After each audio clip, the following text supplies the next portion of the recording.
A man found dead in his apartment. The new details just released by police. Nearly $250,000 stolen from an elderly woman. How police connected the woman's grandson to the crime.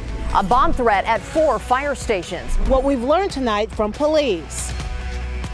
Live, local, late breaking. This is KOCO 5 News at 6.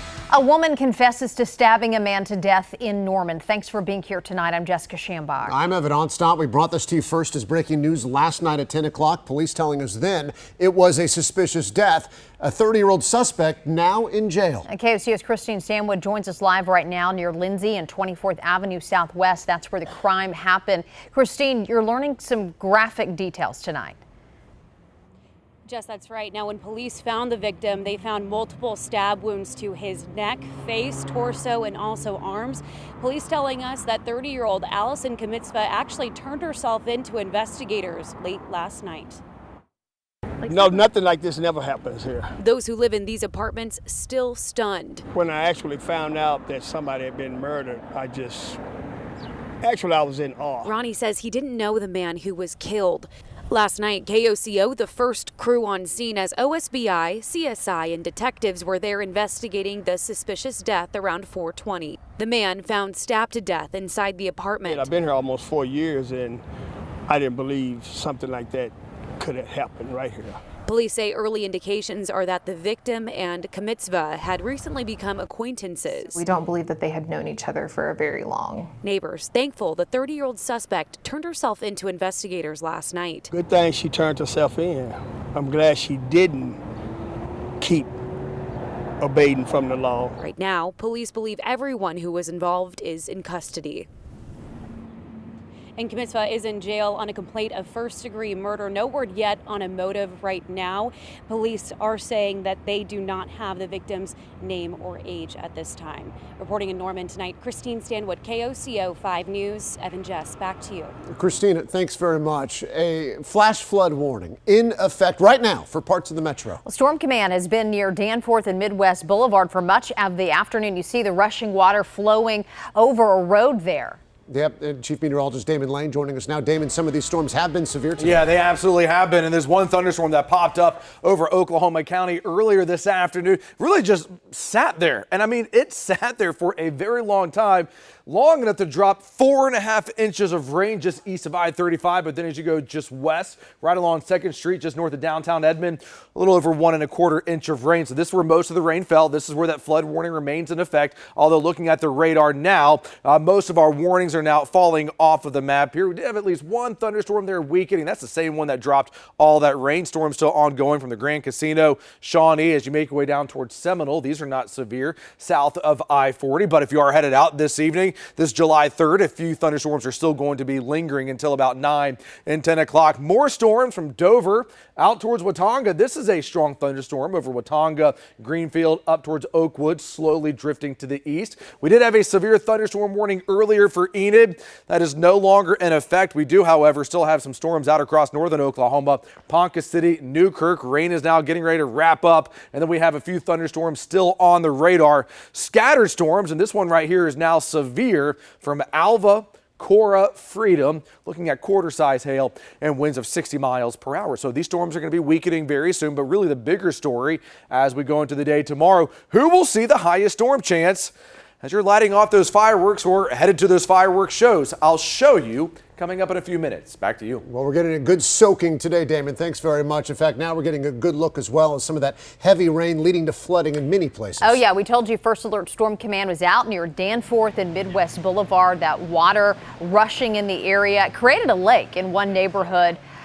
Field meteorologist Michael Armstrong had a chance to talk to a couple who lives nearby. We've seen it flood like this before, but not at this caliber. And look there, the couple also has a sinkhole that's forming in their yard right there next to that retaining wall. A teenager shot in the backside. We brought this to you as breaking news last night at 10 o'clock tonight. New information from Oklahoma City Police. They found this teen on a sidewalk last night near Northwest 7th and Rockwell. The boy says a group of strangers shot him as he was walking. The 16-year-old suspect came back to the scene about an hour later. Police arrested him. Investigators say they found the gun hidden in a sock in a storm drain several miles away. The police report says that gun still had bullets in it.